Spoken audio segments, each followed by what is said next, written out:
lorsque le 5 mai 2014, un grave incident se produit à Villeneuve, un village voisin de Léognan. Alors que 2 tracteurs pulvérisent des pesticides sur les vignes qui entourent la petite école primaire, 23 élèves sont pris de malaise. Leur maîtresse est hospitalisée en urgence. Voilà la vigne. Ah d'accord. Ah oui, alors, là on est vraiment... Là, le petit bâtiment qui est derrière, c'est la cantine. D'accord. Les salles de classe sont dans le bâtiment à gauche ici. Ouais. Et ça a duré du coup toute la matinée cette histoire-là. Le directeur a appelé plusieurs fois pour stopper l'affaire. Lui, il avait les lèvres qui lui brûlaient, il avait mal à la tête, il avait etc. des manifestations, des symptômes. Ouais. Là, ça sent encore d'ailleurs. Hein. Tu le sens là? On sent, ouais. Ça sent les traitements. Ouais.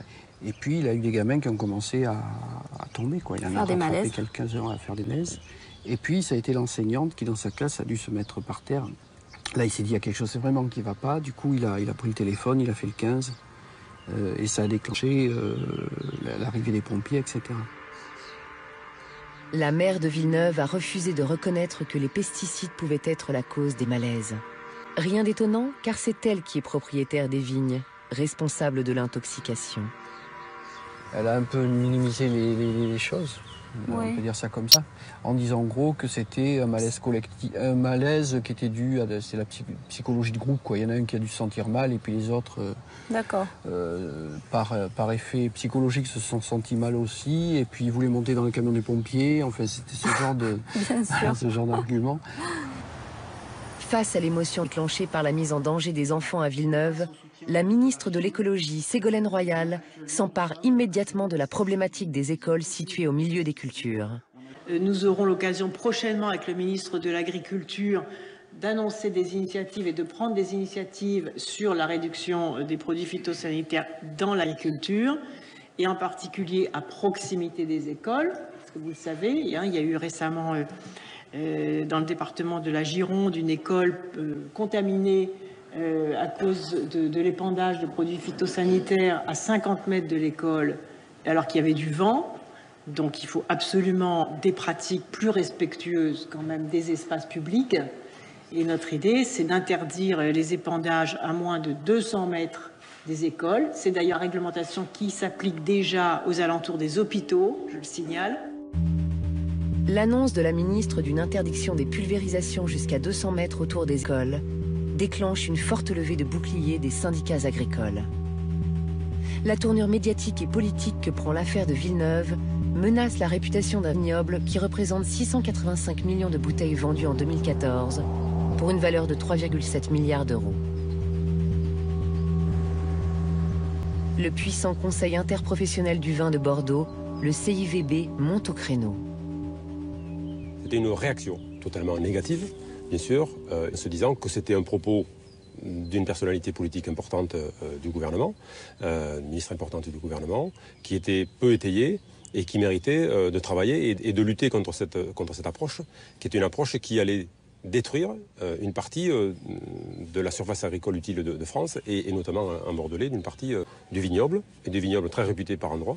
Donc pour nous, c'était totalement inacceptable. À Bordeaux, les vignes situées à moins de 200 mètres de tout établissement scolaire représentent 3000 hectares. Pour faire pression sur les hommes politiques, la FNSEA organise des manifestations dans toute la France. Pour cette organisation, il ne peut être question d'interdire les pesticides, même autour des écoles. À un moment donné, il va véritablement falloir que le gouvernement change de cliquet sur l'écotaxe, change de cliquet sur cette histoire de 200 mètres, change de cliquet sur sa politique, sur son arrêté pollution atmosphérique, etc. On ne peut pas considérer que l'agriculture soit traitée différemment des autres secteurs. Quelques heures plus tard, face à la colère des agriculteurs, le ministre de l'Agriculture, Stéphane Le Foll, tente de calmer le jeu. Il annonce que le gouvernement ne soutiendra pas la proposition de Ségolène Royal. Il n'y a jamais eu, dans aucun texte, décrit 200 mètres autour des habitations. Jamais. Donc voilà. 200 mètres autour des établissements publics. Non, j'ai pas dit ça non plus. J'ai pas dit ça non plus. J'ai dit que autour des établissements publics, crèches, voilà, autour des établissements publics, il y a besoin de protéger les populations qui y sont. Ça me paraît normal. La question, c'est ça peut évoluer ou pas, les 200 bien mètres sûr, autour mais de ces... je vous réponds oui. Et je dis même que c'est pas forcément 200 mètres. Il y a aujourd'hui dans le code rural 50 mètres. Je peux pas être plus clair. La loi agricole, votée quelques jours plus tard, ne reprendra même pas la distance de 50 mètres évoquée par le ministre. À Léognan comme ailleurs, les agriculteurs pourront donc continuer légalement à pulvériser les parcelles agricoles qui bordent les établissements scolaires. L'occasion a donc été manquée pour l'agriculture française qui n'est pas encore prête à reconnaître la dangerosité des produits qu'elle utilise. Les responsables politiques semblent ne pas prendre la mesure des dangers que la pollution environnementale fait peser sur notre santé.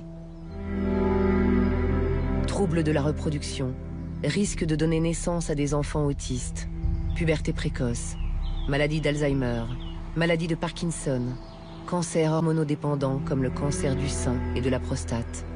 De nombreuses études internationales démontrent que l'exposition aux perturbateurs endocriniens a des conséquences graves sur la santé.